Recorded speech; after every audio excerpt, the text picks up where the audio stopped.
जय जय शङ्कर हर हर शङ्कर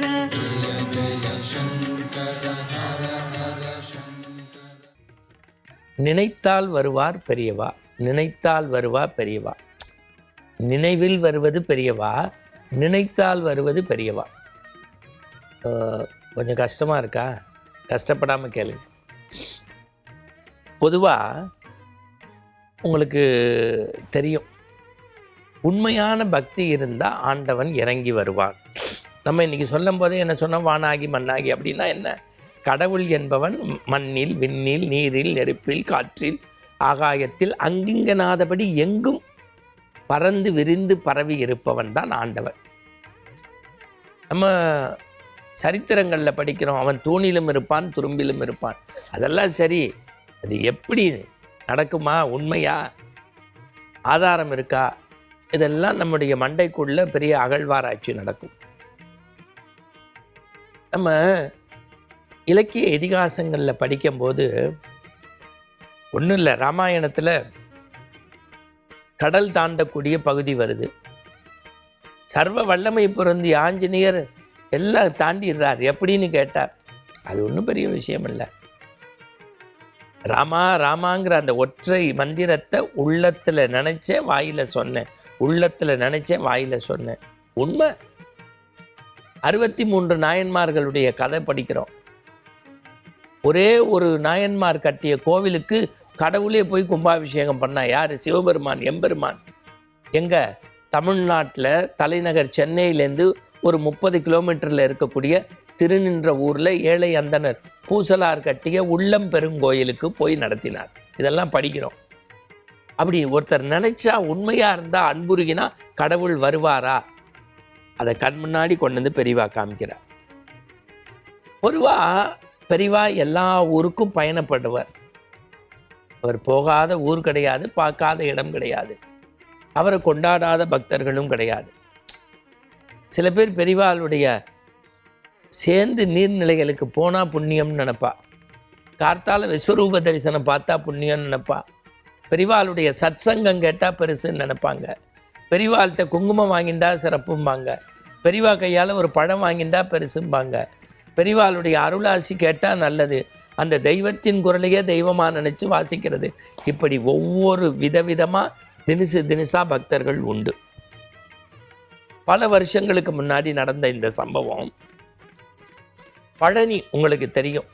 வேலுண்டு வினையில்லை, மயிலுண்டு பயமில்லை, கந்தா கடம்பா கதிர்வதி வேளான்னு நம்ம எத்தனை முறை கூப்பிட்டாலும் கோபப்படாத ஒரு கடவுள் பழனி முருகன். நம்மளையே இப்போ ஒருத்தர் செலவுக்கு 10 ரூபா கேட்குறாருன்னா கொடுப்போம். 2வது தடவை கேட்டால் கொடுப்போம். 3வது தடவை 4வது தடவை கேட்டால் இதே உனக்கு வேலையாக போச்சேம்போம்.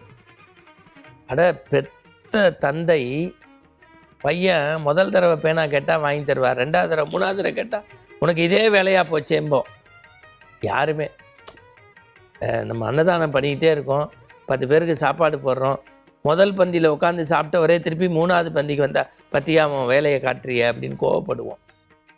ஆனால் நம்ம கடவுள்கிட்ட போகும்போது, பழனி முருகன்கிட்ட போய் எக்ஸாம் பாஸ் ஆகணும், வேலை வேணும், கல்யாணம் வேணும், புள்ள வேணும், எத்தனை முறை கேட்டாலும் கொடுக்கக்கூடிய தயாபரன் நம்முடைய முருகன். யார்? பெரியவா சொல்கிறா. நீங்கள் சுவாமிகிட்ட மட்டும் எது வேணாலும் கேட்கலாம், கொடுப்பார். கோபமே வராத மனிதன் யாருன்னா கடவுள் தான். அந்த பழனி முருகனுடைய அடிவாரத்தை நோக்கி அவர் போயிட்டே இருக்கார். போகிற வழியில் கொளஞ்சிவாடி அப்படின்னு ஒரு ஊர் இருக்குது. இன்னும் ரொம்ப எக்ஸாக்டாக சொல்கிறதுனா தாராபுரம் பக்கத்தில் கொளஞ்சிவாடி. அப்போல்லாம் பெரியவா ஒரு ஊர்லேருந்து இன்னொரு ஊருக்கு போகிறது எவ்வளோ சங்கடம்னு தெரியும். நடந்தே தான் போவார். அந்த கொளஞ்சிவாடியில் ராமசாமி அப்படின்னு ஒரு பெரிய தாசில்தார் இருந்தார். அப்போ ஒரு ஊரில் தாசில்தாரோ கலெக்டரோ டெப்டி கலெக்டரோ இருந்தால் அந்த ஊரே கொண்டாடும். ஏன்னா தாசில்தாருங்கிறது பெரிய போஸ்ட். அப்போ அவள் வீடு கொஞ்சம் விஸ்தாரமாக இருக்கும். பெரியவா கொஞ்சம் படை சூழ வருவா, கொஞ்சம் தங்குறதுக்கு வசதி இருக்கும். எப்போ கொளஞ்சிவாடி வந்தாலும் பெரியவா இந்த நம்ம ராமசாமி தாசில்தார் வீட்டில் இருந்து ஒரு நாள் 2 நாள் இருந்து சிரமப்பரிகாரம் பண்ணிட்டு நிறைய பக்தர்களுக்கெல்லாம் பிளெஸ்ஸிங்ஸ் ஆசீர்வாதம் கொடுத்து போகிறது அவருடைய மரபாக இருந்தது. அதே ஊரில் அக்ரஹார தெருவில் கணேச சர்மா, இந்த உபன்யாசகம் பண்ணுறாரு அந்த கணேச சர்மா இல்லை, இது கொளஞ்சிவாடியில் இருக்கக்கூடிய கணேச சர்மா. அவரும் அவர் மனைவியும் வருவா, கூட்டத்தோட கூட்டமாக ராமசாமி அந்த தாசில்தார் வீட்டில் இருந்து பெரியவாளை சேவிச்சுட்டு நமஸ்காரம் பண்ணிட்டு போவா. ஆனால் அவள் மனசில் ஒரு பெரிய ஏக்கம், ஆதங்கம் இருந்தது. வீடு விஸ்தாரமாக இருக்குது, பெரியவா அங்கே வருவா, நம்ம மாற்றுக்கு ஒரு நாள் பெரியவா வந்தால் எப்படி இருக்கும்? இது எல்லாம் மனித இயல்பு தானே. சரி, நம்ம வீடு சின்ன வீடு, அது பரவாயில்ல, பெரியவா இந்த ஊருக்கு வர்றதே நமக்கு கொடுப்பின, அதுவும் வருஷத்துக்கு வருஷம் வரார், ரொம்ப கொடுப்பின, அவரை பார்க்குறதே பெரிய பெருமை. நம்ம இன்னும் அனுஷ்டானமாக ஆச்சாரமாக இருக்கணுமோ என்னமோ, இப்படி எல்லாம் அவளுக்குள்ள பேச்சு இதெல்லாம் நடந்துக்கிட்டே இருக்கு. சரியாக 6 மாதம் கழித்து பெரியவா மீண்டும் பழனிக்கு அந்த பக்கமாக போகிறார், எங்கள் கொளஞ்சிவாடி வழியாக. பெரியவா ஏன் நடந்து போகிறத ஒரு கொள்கையாக வச்சுருந்தாருங்கிறது இன்னொரு எபிசோடில் நான் சொல்ல போகிறேன். பெரியவா வரப்போகிறாருங்கிற செய்தி எப்போதுமே ஒரு ஊருக்கு 1 நாள் 2 நாளைக்கு முன்னாடி தெரிஞ்சிடும். வழக்கம் போல் கொளஞ்சிவாடியில் இருக்க எல்லாரும் ராமசாமி ஆற்றுக்கு சாயந்தரம் 4 மணிக்கு இன்றைக்கி பெரியவா ரீச் ஆக போகிறாருன்னு தோரணம் மாவளையெல்லாம் கட்டி கோலம்லாம் போட்டு பூர்ணகம்பம்லாம் வச்சு எல்லா பெருங்கூட்டமே அங்கே நிற்குது. சார், சத்தியத்திற்கு சாட்சியம் சொல்கிறேன், அதே கொளஞ்சிவாடியில் பெரியவா விடு விடு விடு விடு விடுன்னு நடந்து நேராக கணேச சர்மா வீட்டு வாசலில் இருக்கக்கூடிய திண்ணையில் போய் அப்படி உட்காந்துட்டார் சார். அப்படி உள்ளே எட்டி பார்க்குறார் சார்.